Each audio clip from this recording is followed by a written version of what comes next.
We are living in an era of unprecedented planetary change.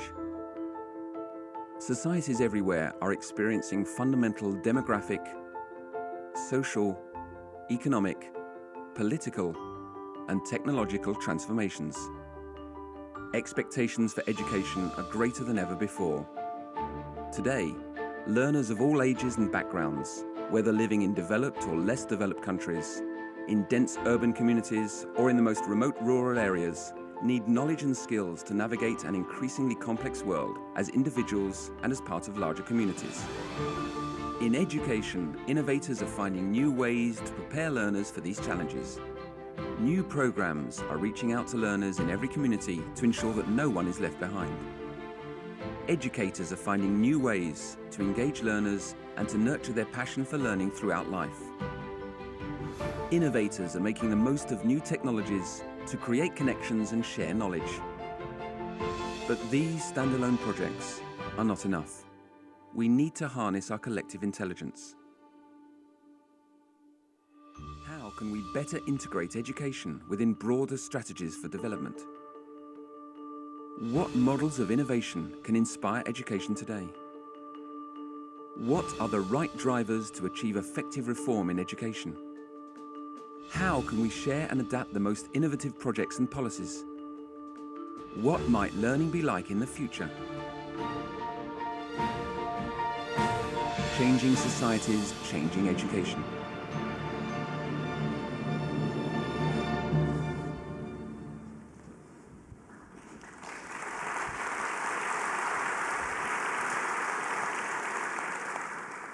Hello, let me introduce myself. My name is Kirsty Lang. I'm a presenter with BBC World News, but I am here this morning as your chair and MC. Welcome to the WISE Summit 2011, the third summit since WISE was started in 2009, but I think the largest and the most ambitious. We're very happy to welcome 1,200 delegates from 120 different countries this year, so that is quite an achievement. We are also graced this morning by the presence of His Highness the Emir Sheikh Hamad bin Khalifa Al Thani and Her Highness Sheikh Amoza bint Nasser. So welcome.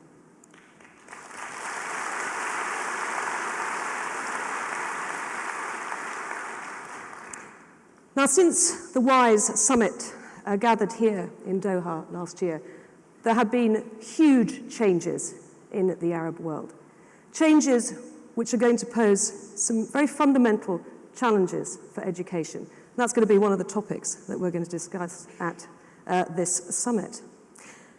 But I think one of the reasons why you are all here today is because you all recognize the vital importance that education plays in creating a healthy society. Now, I was reminded of this in my own country by a BBC News story last week. Many of you may have seen on the TV news the pictures of the riots that we had in Britain over the summer, in London and many of our cities.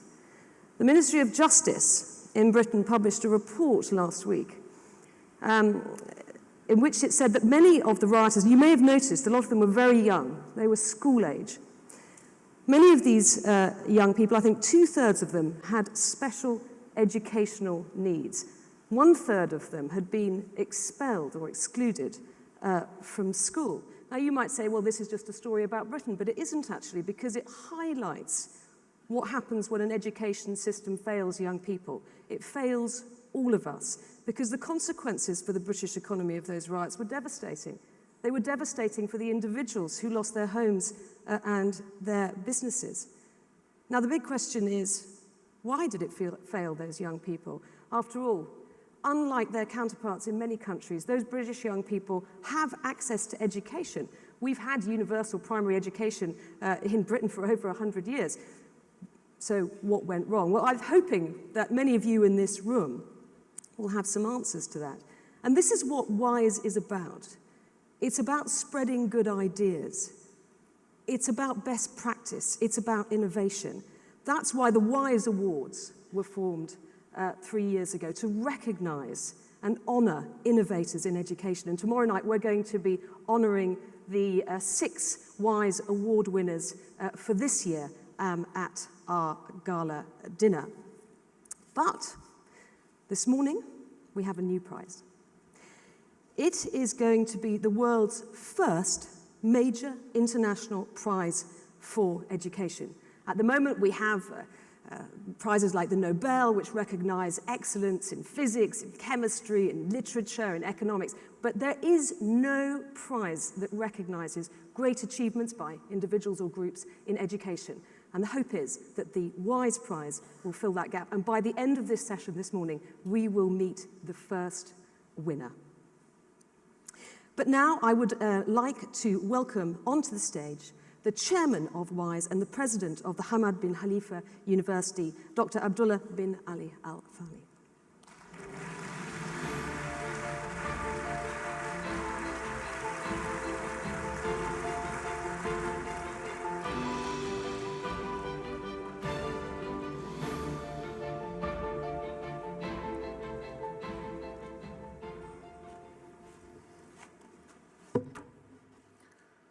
Bismillah ar-Rahman ar-Rahim. Your Highness, Sheikh Hamad bin Khalifa Al Thani, Your Highness, Sheikh Hamouza bin Nasser, Your Excellencies, distinguished guests, ladies and gentlemen. Welcome to WISE 2011, the third World Innovation Summit for Education.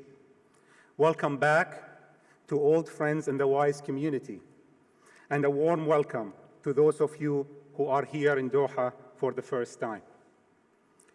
Let me also greet those who are not present, but who are following us for the first time through a live web stream on the WISE online platform. I am also pleased to welcome you to our brand new Qatar National Convention Center on the campus of Qatar Foundation, our parent organization. I am very proud that the first major event to be held here is one devoted to education. We have 3 days of intensive discussion and creative thinking ahead of us. But before we engage with our colleagues, let us first recall why we are here. We believe education should prepare individuals and societies for the challenges of an uncertain future. Education is a passport to both inclusion and opportunity. Yet, too many today do not have that passport. Precisely because education is a global challenge, improving it requires a global commitment. We must apply all of our best talents from all countries and all sectors of society. The problems cannot be fully addressed by governments and educators alone.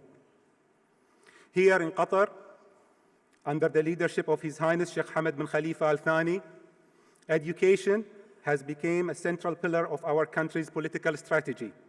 As His Highness has said, it is our solid conviction that education and scientific research are the key to progress and comprehensive development, and are among the most important criteria to measure the development of nations and people. Inspired by the vision of Her Highness Sheikh Hamouza bin Nasser, Qatar Foundation launched WISE in 2009 as a platform to help create a new vision for the future of education. From the beginning, WISE has focused on a transformational improvement in education at all levels, using an action-oriented collaborative approach. Since then, WISE has grown from an annual summit into a year-round initiative and has become a forum for open debate, collaboration, and practical action. We have established a number of initiatives and several new milestones I would like to mention.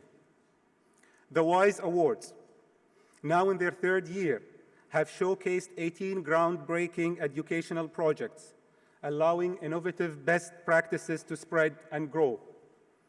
We will celebrate the 2011 winners at the gala dinner tomorrow evening. The WISE Haiti Task Force, announced at the closing of our summit last year, has identified and spotlighted successful initiatives which exemplify what is needed to rebuild the education system after the devastating earthquake of 2010. We also unveil the first major WISE publication, a study of how innovation in education happens, with examples from around the world, including many of our own WISE Awards winners and finalists. And you can see some of the beautiful and inspiring photographs in the Majlis area of the Convention Center. A special edition of the WISE book is available at WISE.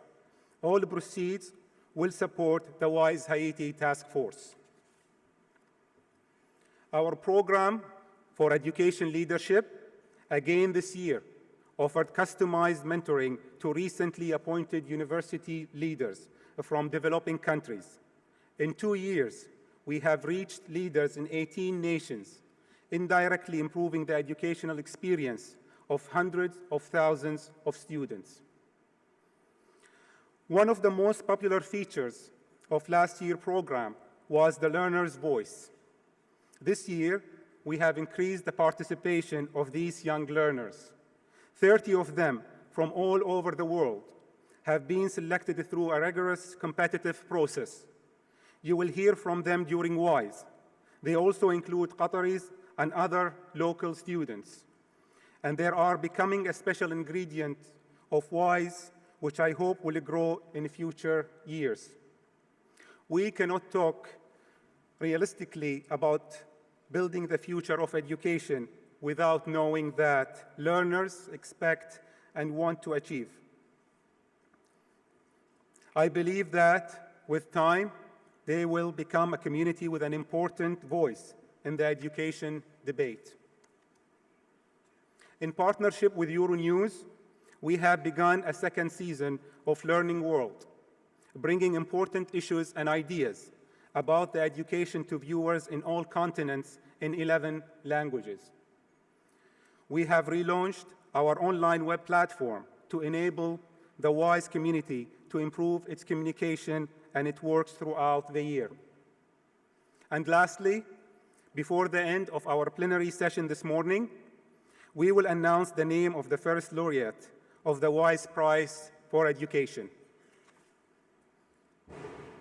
Much has happened in the world since our last summit a year ago. The financial crisis continues to cause economic uncertainty in many places. This is a time of a great global challenge.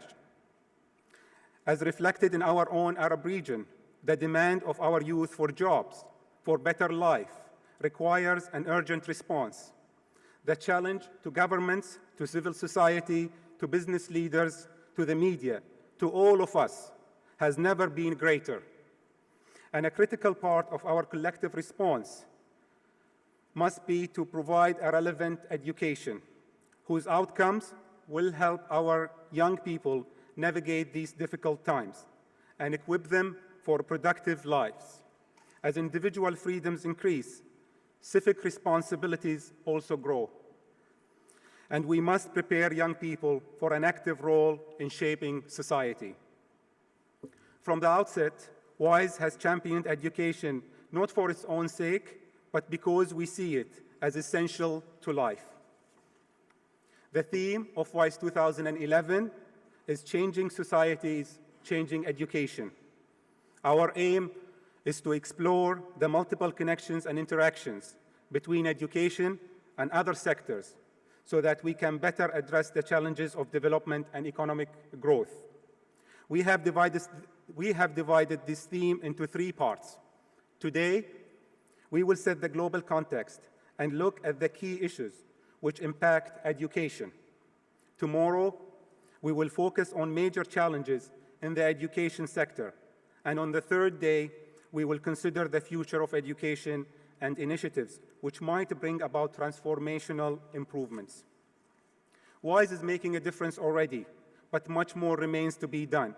We have a long-term perspective, and we are aware of the challenges implicit in a complex global environment. During the coming days, we will discover fresh and inspiring ideas, innovations, and experiences. I hope you will be generous in contributing your own. We are truly global. We have participants here from 120 countries, including a strong contingent from Qatar. During your days at WISE, hope you will make friends from Qatar and around the world. I hope you will also enjoy our hospitality and make the most of these 3 days. At WISE, we have gathered together many rays of hope for around the world. Together, they are becoming a shining torch, bringing light where there had been darkness through the power of education. Please look for ways to share what you learned at WISE 2011 and to apply the innovation you have discovered. We rely on you as we rely on each other. Together, we are building the future of education. Thank you very much.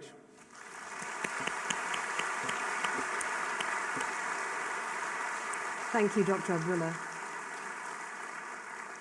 Well, in a moment, I'm going to be asking Her Highness about her vision for WISE in the future. But first, let's hear some of the very eminent voices who are involved in WISE initiatives throughout the year.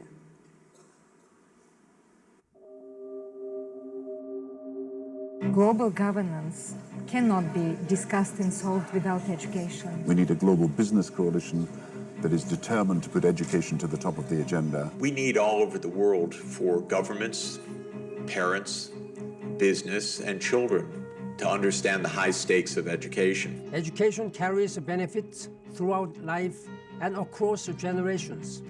By investing in education, we develop not only individuals, but communities by fostering the intellectual capacity and skills required to address society's future challenges. We don't live in a stable world. We don't sort of just have to provide education for the world of today, but we need to create the education that is going to shape the world of tomorrow. The old educational paradigm, master knowledge and rules, suddenly isn't looking so good. There's too much attention to testing and not enough to learning life skills. How do you problem solve? How do you engage with other human beings? How do you engage with other people who are not like you? So I think a closer look at the link between skills, between education and the world beyond schooling is an important one which our societies must address. I think educational opportunity is so unfairly distributed. The wisest investment we can make today is to target those who are missing out. Girls and women must be our priority. There's still a gap in terms of girls going to school, even though that gap is closing. But the real critical key now is to make sure we continue to keep girls in school and into secondary school. And that's where we're really falling. If half the population isn't able to go on to secondary school or higher education, a society is trying to walk only on one leg. Students have different talents, they have different motivations, they come from different social backgrounds. And we can see that this is probably the single biggest challenge for most education systems, to foster the talents of all students. Persons with disabilities are particularly neglected in many, many societies. I believe that information and communication technology can revolutionize education. It can help inclusion so that everybody has a chance. Because we all know that the ultimate renewable, as we say, energy, this is the human being. Learning is an active process. It's an interaction between teacher and the learning material and the child. Learning has to be caught rather than taught. You have to communicate your own passion, your own dedication, your own enthusiasm. And that's what school, whatever it is, whatever age, whatever place, that's what a school should be. A place where you learn the pleasure to learn. When we talk about schools, we think about students are learning, but how do we ensure that teachers continue to learn? How do we ensure that systems keep learning, developing the eyes and ears of education systems to see how the world is changing? I strongly believe that the various levels of commendable progress we have achieved in modern societies is due basically to our capacity to imagine and innovate. Education opens your eyes, and all of a sudden you discover things that you didn't realize before. Really, education is about bridging the gap between what you are today and what you have it in yourself to become tomorrow. Change takes a long time. So, we should not treat innovation as a project. It's a process, it needs to be sustained, it requires support.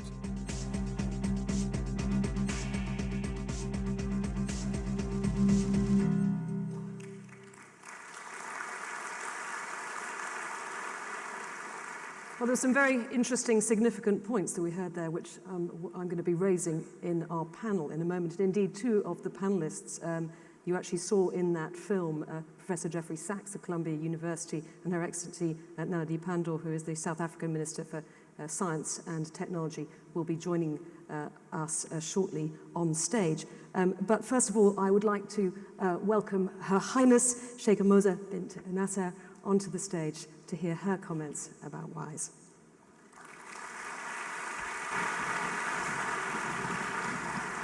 Welcome. Good morning. Welcome. Good morning.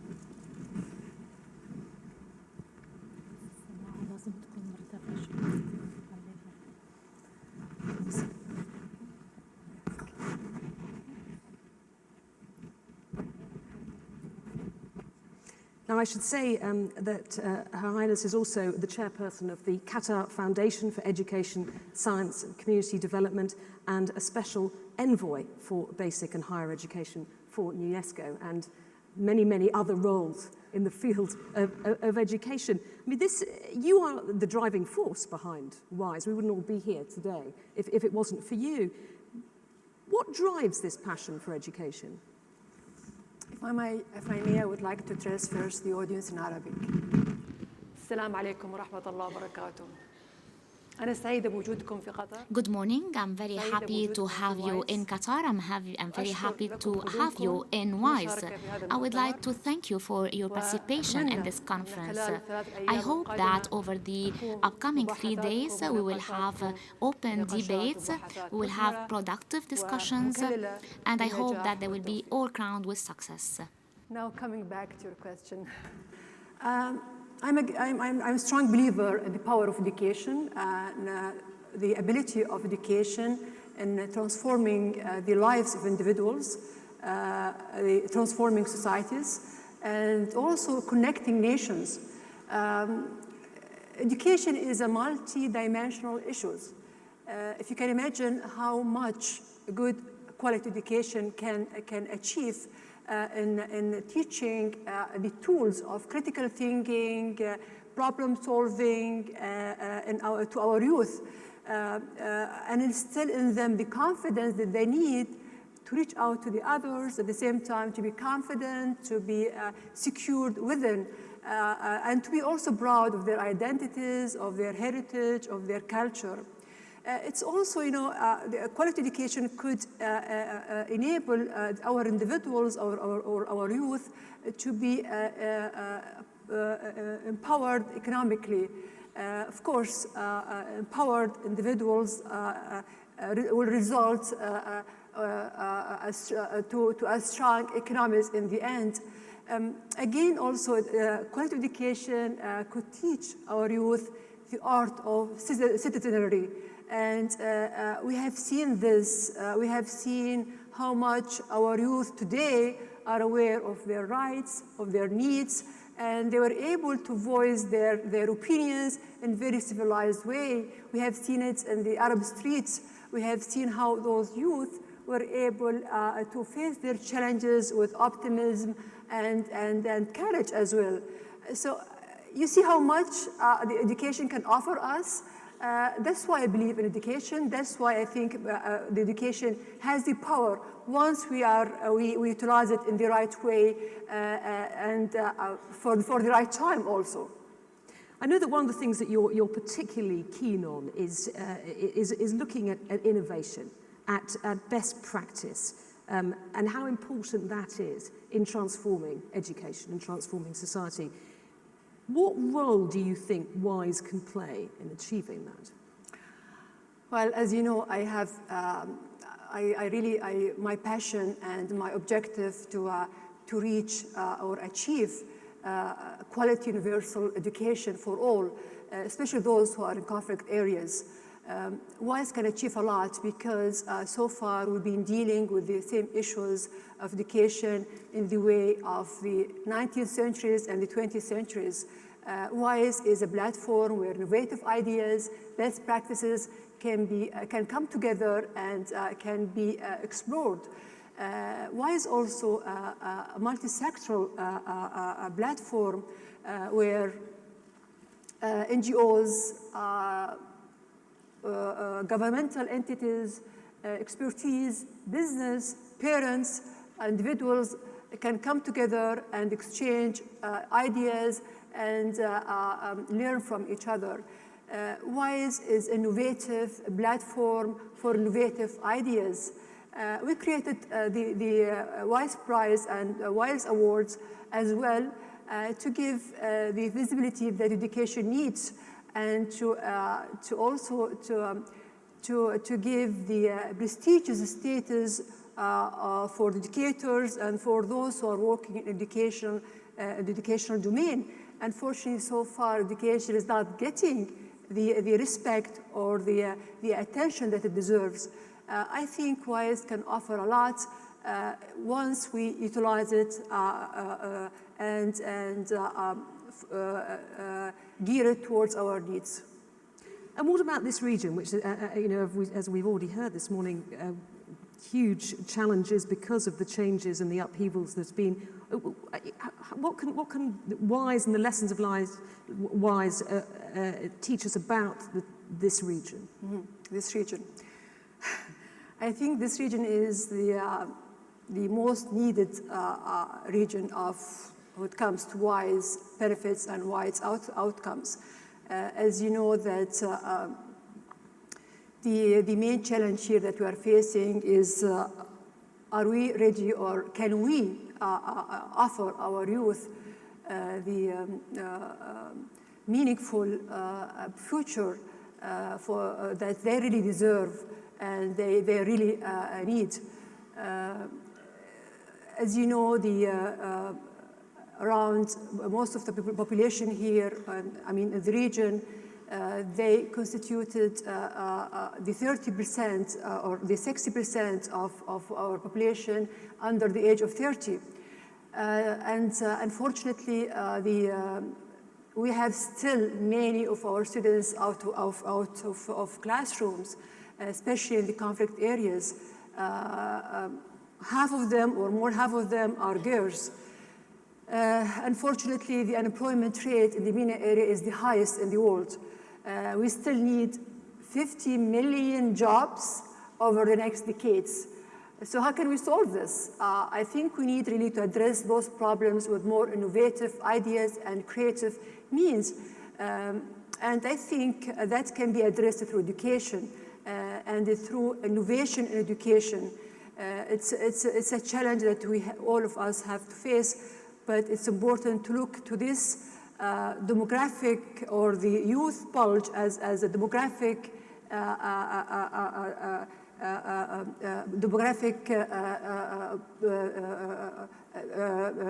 way of demographic profits, not as demographic burden, because this youth, if we can provide them with the tools that they need, they will be able to build their societies, transform them, and also live in a peaceful world. Your Highness, thank you very much, and I'm very glad to say that you've agreed to stay with us for the rest of the panel, but let me now welcome our three other panelists onto the stage.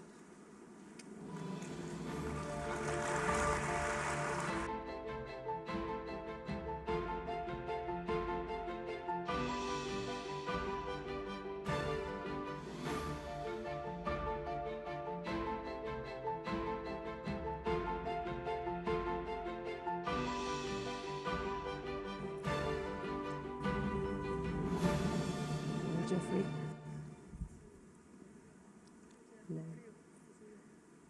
So, Mr. Gregorian, if you'd like to sit next to Her Highness Jeffrey at the end. So let me introduce the rest of our panel.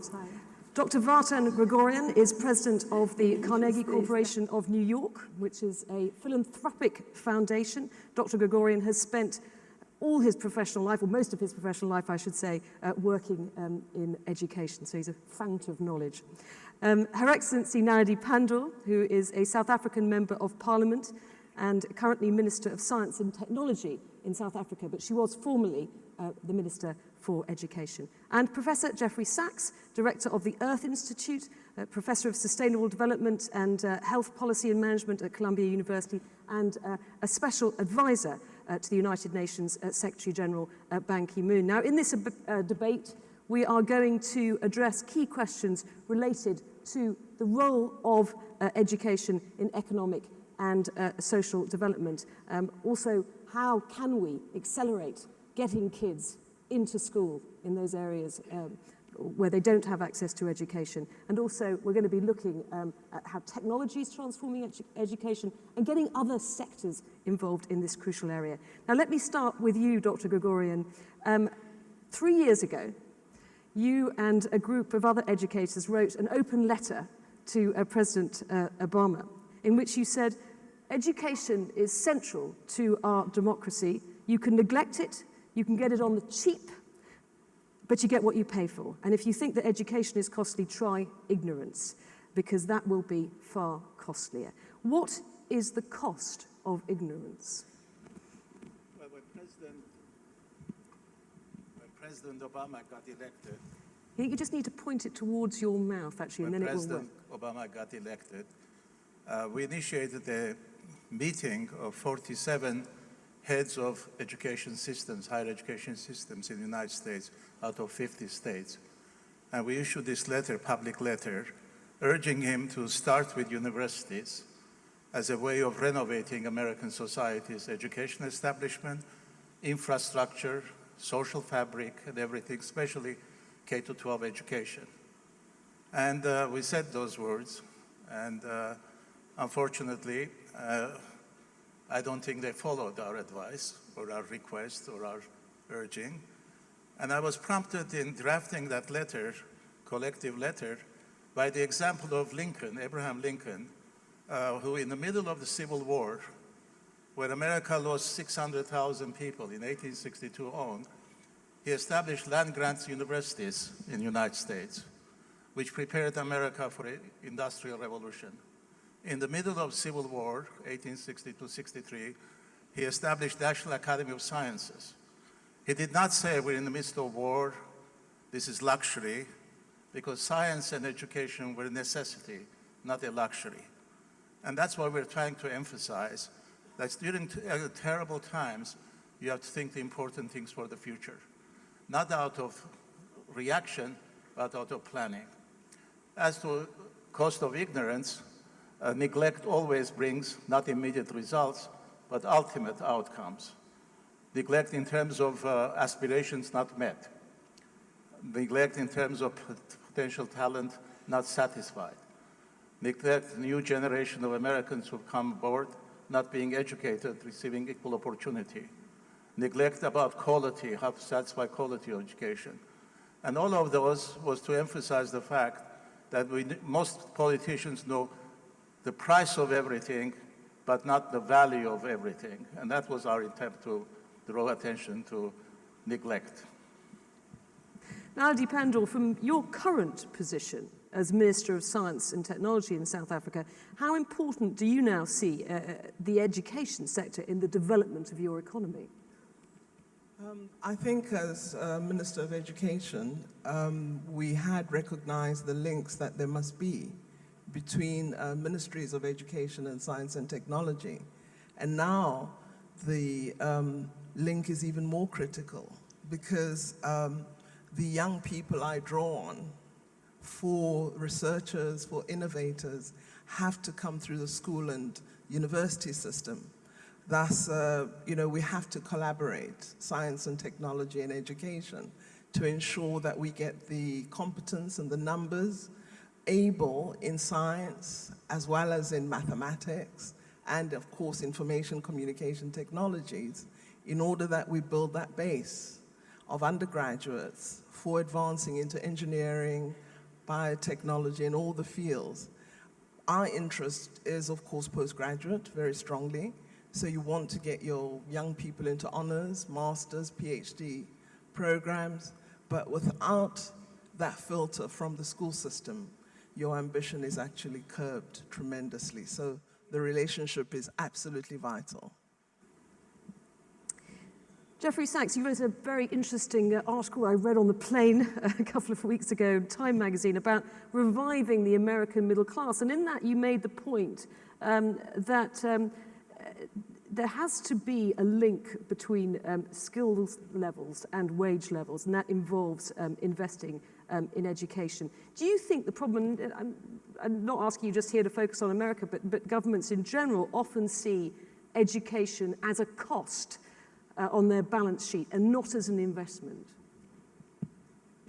The facts of our labor market in the United States, but I think it's true worldwide, are very, very clear, which is that in the United States, if you want to have a middle-class life, you need a bachelor's degree now. The jobs with only a high school degree don't afford anything like the living standards that Americans generally have aspired to in the past. This is the nature of the new global economy. But here is the shock, and here's why countries shouldn't follow the American example right now. We've stopped investing properly in our society, just as Vartan has said. Only 32% of our 25 to 29-year-olds achieve a bachelor's degree. Many other countries are surpassing that now. And among our minority groups, Hispanic males have a bachelor's degree only among 10% of the 25 to 29-year-old Hispanic males. And among African American young men aged 25 to 29, only 15%. Our society is being pulled apart in inequality. Our democracy is being degraded by ignorance. We are subject to lots of corporate propaganda about anti-scientific things because the population is not properly educated. Every society better put education as its most primary focus. It's the highest return for the economy and the highest return for society. And there's no way to have a country of good governance or a prosperous economy in the 21st century without an educated population. And the American people and America's crisis right now shows you can have everything, but you can give it all away if you stop this kind of investment. And that's the tragedy that the United States is showing right now. It's showing a bad example, not a good example. The world's leading technological power, giving it up by greed, selfishness, and short-sightedness, leading to the loss of investment in what made the prosperity in the first place. It's extremely dangerous, and every society in this world should take note. If you want to make it, educate your children, start young, even before school, because the biggest returns are early childhood development, and then help your kids get through and help them get a university degree.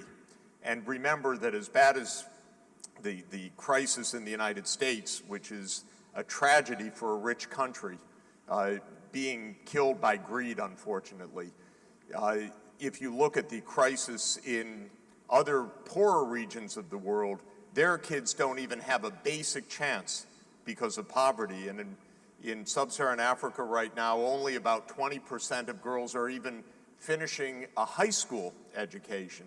This will be devastating for Africa unless this is changed. I wanted to come on to that, actually, because I want to talk about the Millennium Development Goals, and in particular, goal number 2, which is to have universal primary education for all children in the world by 2015. But Natalie Pandor, we're not going to reach that, are we? We're not going to reach that goal. Yeah, well, certainly not all countries in the world are going to reach that goal. In South Africa, we had done a great deal with respect to bringing young people into schooling, and we have parity at the primary and secondary levels. And interestingly, more young women are going into higher education, but our concern is they continue to go into the social sciences and the humanities and not into engineering or the natural sciences. So this is a worry that we have. So the numbers have begun to improve, but in the majority of African countries, the statistics are rather different. Is it a useful tool? As a government minister, do you find having this tool useful? Well, I think goals are important, and that's where I actually appreciate the MDGs. I think they were a very ambitious set of goals, but what they have done is they've assisted in focusing governments on what needs to be done. So all of us are attending to the key objectives of the MDGs, and you have a set of criteria upon which you regularly report. So I think they have focused the minds of government. Perhaps what wasn't attended to sufficiently was for those countries that are unable to marshal the resources necessary to achieve the goals, how does the global community draw together in order to assist them? So essentially what's happened is countries that are able have begun to achieve a number of the goals, and those that were lagging behind continue to lag behind. So I think as we relook at what needs to be done, we really should be focusing upon the most vulnerable, the most excluded, and marshalling global resources to ensure that they meet the objectives. Because we must change the world for everyone and not just for some. Walter Gregorian, is there a danger, do you think, that if you don't reach these goals, they become a benchmark for failure? Well, I've always been worried that great powers promise things they don't deliver. UN promises, does not deliver. The result is devastating. Jeff Sachs is the conscience of millennium giving, but in terms of others keeping this flame up, because people get disillusioned, people give up, and people don't even feel guilty for doing this because there are always other priorities, national priorities, what are international commitments, and those are things short-sighted, because in the long run we have to know world has no borders anymore. What happens somewhere is going to affect everywhere. But in that connection, I think the private sector has much to contribute. I'm very proud to be a member of, head of Carnegie Corporation, because Andrew Carnegie believed that education is necessary for democracy, democracy is necessary for international peace, and also that war is a blot on human civilization, has to be wiped out through education and others. So result is we invest, 10 foundations have come together, 7 foundations, invested $450 million in sub-Saharan Africa, and today we are retraining the next generation of professors, because most faculty members do not have PhDs, or some even masters, and we're trying to have next generation. At the same time, one of the greatest pride of mine is that we have now 5,600 women who are in universities in sub-Saharan Africa, thanks to Carnegie Corporation, all expenses paid. Now that's a fantastic achievement. Let me just bring Professor Sachs in here, because you were involved in drawing up the Millennium Development Goals. I mean, how did you agree on this date, 2015? What made you think that it would be achievable to get universal primary education by then? Well, these are goals that were adopted by the member states of the United Nations, and they were drawn up during a number of conferences during the 1990s. There's nothing hard about achieving these goals.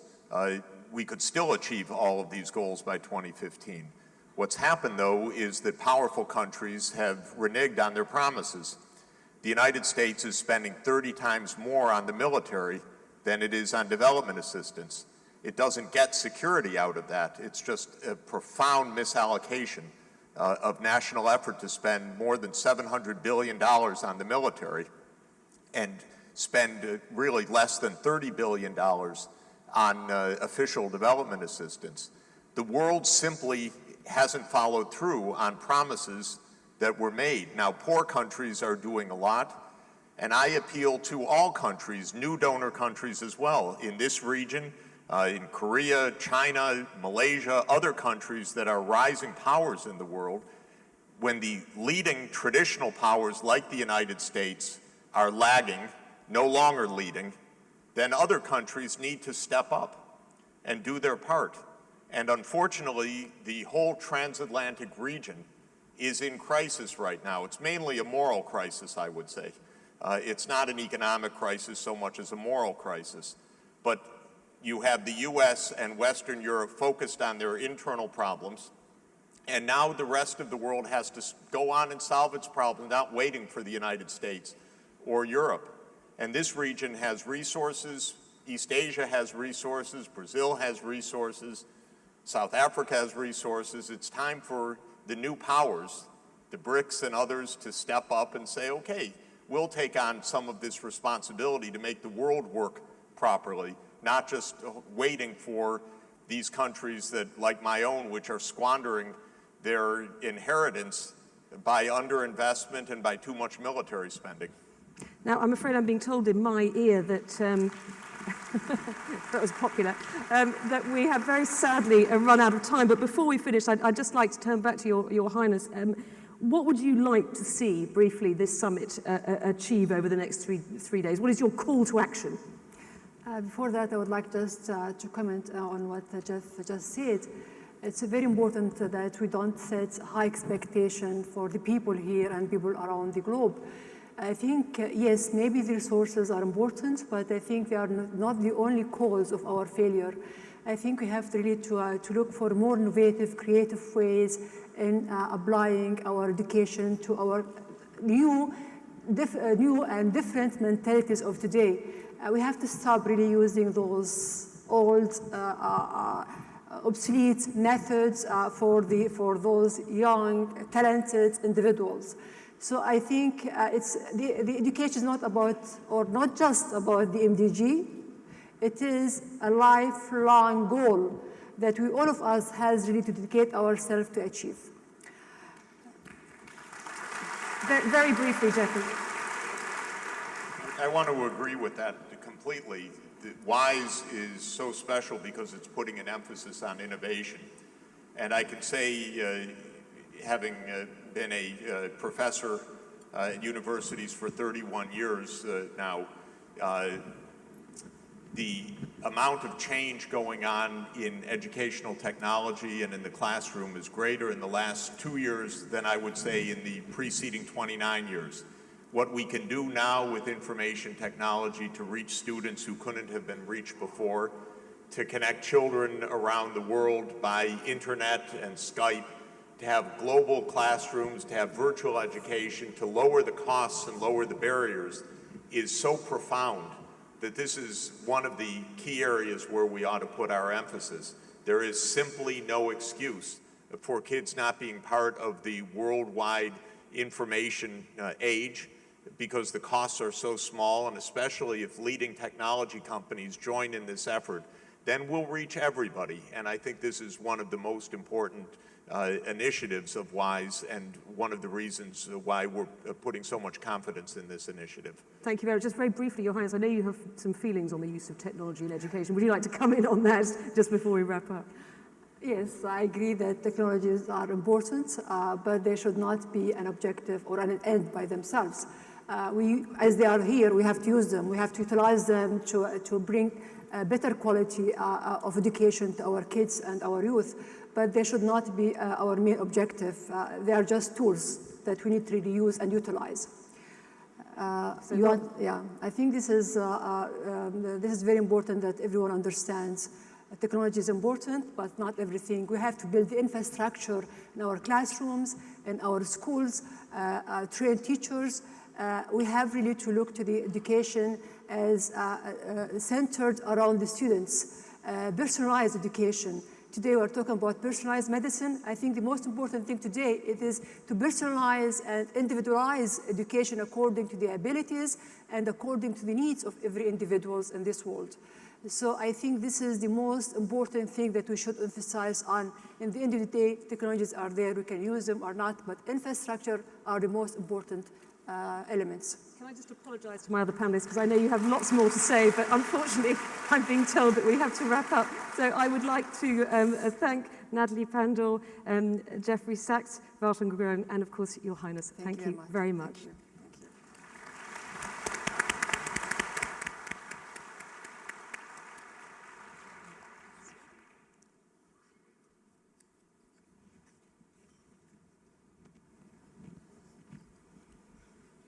So I know that that was a very interesting discussion, and we could have kept on going for some time, but hopefully a lot of the topics that we have been speaking of now will be picked up during the rest of the panels and plenary sessions and workshops that are going to be taking place during this summit. But now has come the moment for... Sorry, I just jumped my cue there. Anyway, so as I was saying, lots of really interesting topics and a fascinating discussion that we will be continuing in the next 3 days. So thank you to all our panelists.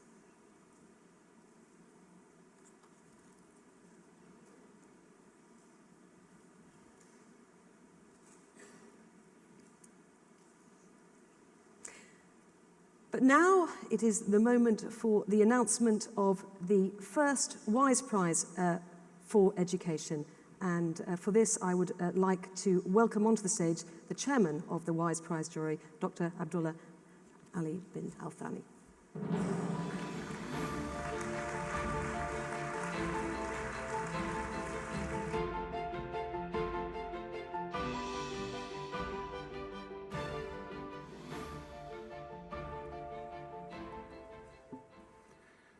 Your Highness, Sheikh Hamad bin Khalifa Al Thani, Your Highness, Sheikh Hamouza bin Nasser, Your Excellencies, ladies and gentlemen. Just under a year ago, at the concluding session of WISE 2010, we announced perhaps the most important WISE initiative yet. For many years, there have been international awards for important disciplines, such as science, medicine, economics, literature, and human rights. WISE is dedicated to inspiring progress in education, the field which underlies all human endeavor, from development at the most fundamental level to cutting-edge research in science and humanities. With this in mind, Her Highness established the WISE Prize for Education. It is our aim that the prize should raise global awareness of the crucial role of education in all societies and create a platform for innovative and practical solutions that might help elevate some of the challenges which education faces around the world. Over the past month, we have conducted an extensive global search for an unusual person worthy of this prestigious award. First, we were assisted by an international committee of educational specialists who made a preliminary selection from the hundreds of impressive nominations we received. And then I was honored to chair the jury of eminent individuals who had the difficult task of selecting a single winner. Let's listen to what they said.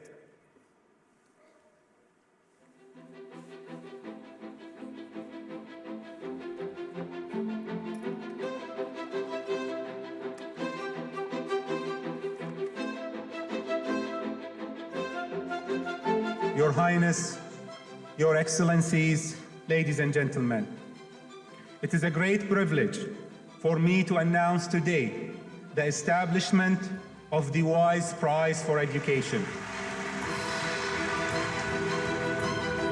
Why I like the WISE Prize is it recognizes that education, above all, is what makes human progress important. This prize is the best prize and investment any of us can make in creating a better future.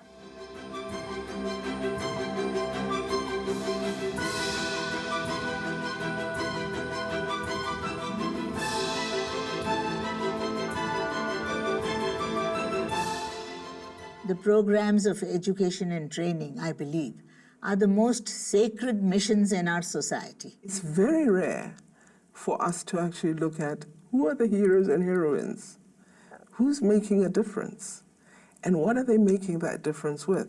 The recognition of great achievement is not only a spur to achievement and also a testimony to great achievement, but it's an education for the whole world. The nomination process, the review of the projects, the participation, this is all part of creating an ecosystem for delivering innovation in education.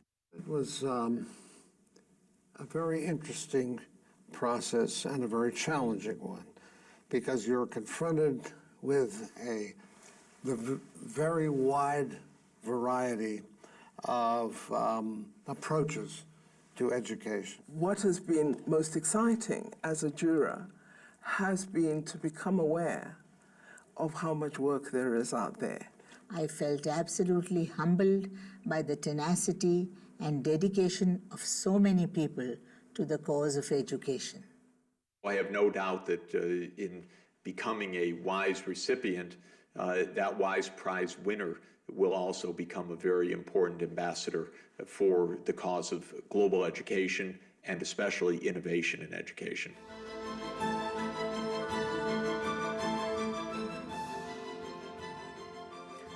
I wish to thank my colleagues, Dr. Billington, Minister Pandor, Professor Sachs, and Mrs. Zakaria, for sharing their wisdom and judgment so generously.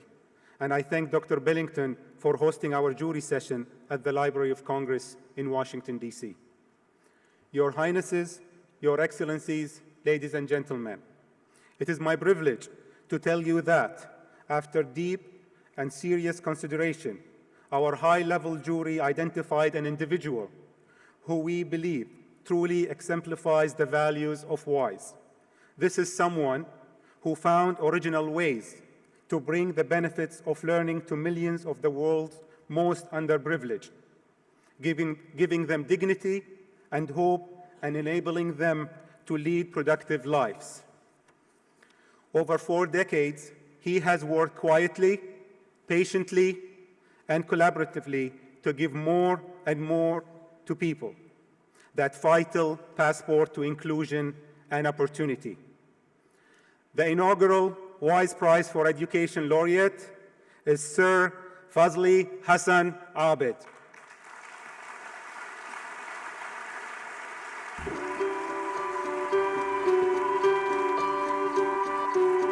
It was in a remote region of northeastern Bangladesh that a visionary man began a mission he devoted his life to, giving people knowledge and skills that would lift them out of poverty and dramatically improve their lives. The year is 1972. Bangladesh has been devastated, first by the 1970 cyclone, and a year later, the War of Independence against Pakistan. 35-year-old Fazli Hassan Abed has given up his corporate life, sold his London flat, and invested all his money in creating BRAC. Abed's work with ordinary people in difficult circumstances led him to see that education could empower individuals and communities to control their own destinies. Guided by an ideal of a world free from all forms of exploitation and discrimination, this quietly determined pioneer put formal and informal education at the heart of human development and at the center of his life's work. Over the next 40 years, Abed established the world's largest and most efficient NGO. Its learning and teaching activities now reach almost 110 million people in 10 Asian, African, and Central American countries. To achieve this, he built and nurtured international networks of like-minded individuals, organizations, and government institutions. In Bangladesh alone, Abed has built 32,000 non-formal primary schools, and the 5 million pupils and students who have graduated from his schools and university are now armed to continue his lifelong struggle against global poverty and ignorance. BRAC's education and development schemes have enabled the world's poorest, particularly women, to tackle illiteracy, disease, poverty, and injustice. Today, it employs 120,000 people who help the poor grow as individuals, manage the welfare of their families, and contribute to their societies. Under Abed's guidance, they have acquired the tools to set up their own micro-businesses, become health workers, or teach generations of children. Every beneficiary of his work is bringing light and hope to a home and to a community, demonstrating that education underlies all human development and progress. Abed has found new ways to bring education to those who need it most. Working through creative partnerships, he has adapted his formula to a variety of locations and circumstances, showing that good ideas can be replicated and spread with astounding results. These are the attributes of a true innovator. Today, the World Innovation Summit for Education is honored to award the inaugural Wise Prize for Education to Sir Fazli Hassan Abed in recognition of his lifelong achievements and inspiring legacy in the field of education.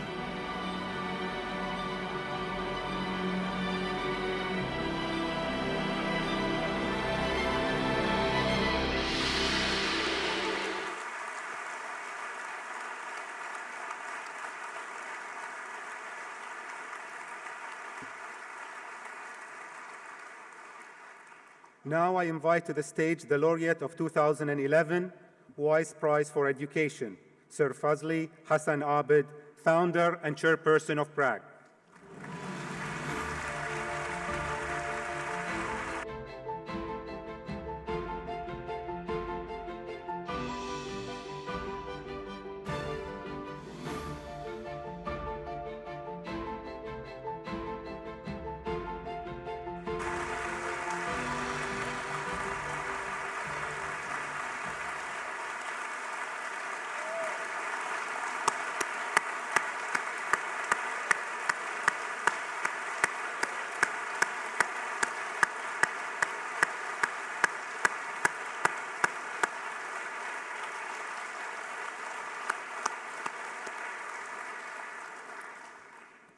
Thank you.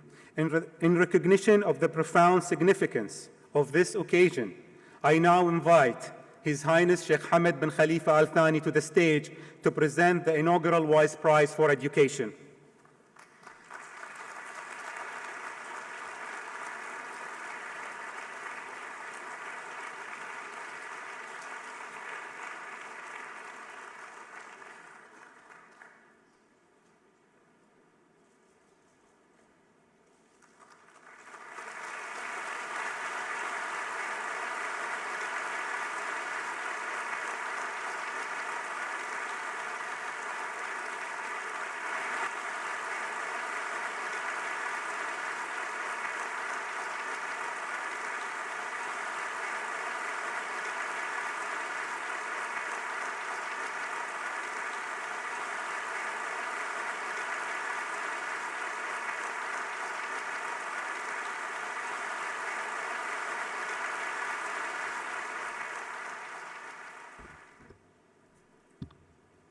Highness,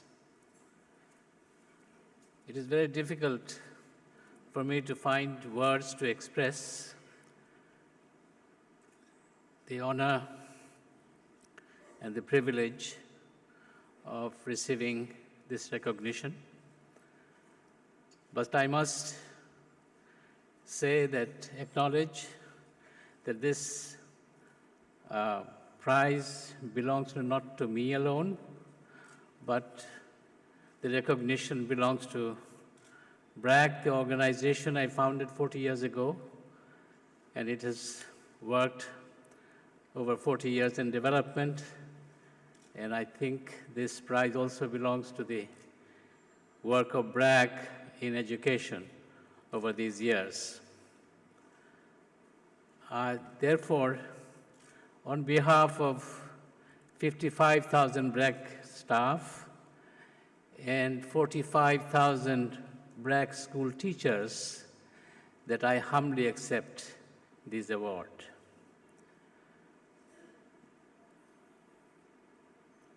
Over the last 40 years, BRAC has contributed to reduction of infant mortality in Bangladesh to 1/4 of what it was in mid-1980s. We have helped to lift 1.5 million families out of extreme poverty. We are providing financial services to more than 8 million poor families in Bangladesh alone. And the achievement that I feel most proud about is having provided high-quality primary education to 5 million children, poor children, out-of-school children in Bangladesh. And now there are 1.2 million children are enrolled in our schools. Many of the BRAC school children have gone onto universities and are now working as engineers, lawyers, and doctors. But then I always think that these children, many of them have achieved competence in different professions and occupations. But one thing was common for them: education has unlocked the new opportunities for them. My 40 years of work in empowering the poor, I have always felt, we have found, that education is the most powerful tool, and it is the most important catalyst for change. We have many unfinished agendas, many things to do. We are now expanding our programs into several countries in Asia and Africa and the Caribbean. We have realized that countries and cultures vary, but realities, aspirations, struggles, and dreams of poor people are remarkably similar everywhere. So we are in a hurry to make a change, to bring about change in their lives, because going slow is too costly. The cost of going slow will be too high when measured in terms of lost opportunities and missed potentials. I'd like to thank Qatar Foundation for this magnificent prize, and would like to thank them again for choosing to honor me and my organization, BRAC, through this prize. And I am most humbled by this wonderful recognition. And I'd like to reaffirm our commitment to find everybody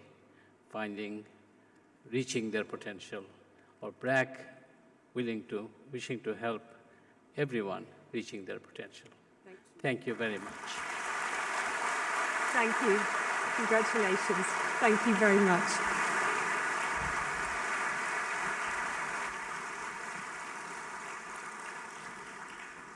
Now, this concludes our morning session, but I have just a couple of housekeeping announcements.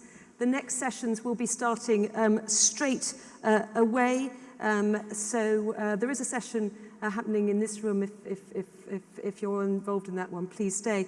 I'd like to emphasize that WISE this year is very interactive. We have an online platform, the WISE platform, We also have Twitter. You can use this opportunity to make your comments, put questions to speakers. So please take advantage of that. If you don't have your own smartphone, there are some available. We also have the Majlis, which is the Arabic word for meeting place. You can see it outside. There's a huge spider above it. So please use that to network. And also, we've got 30 students here this year from all over the world, learners. So please take the opportunity to meet them. So I just want to say, enjoy, engage, participate. For those of you who are attending Education and Change in the Arab World, please stay here. The rest of you go to your sessions. And finally, I would like to thank very much their Highnesses for being with us this morning. Thank you.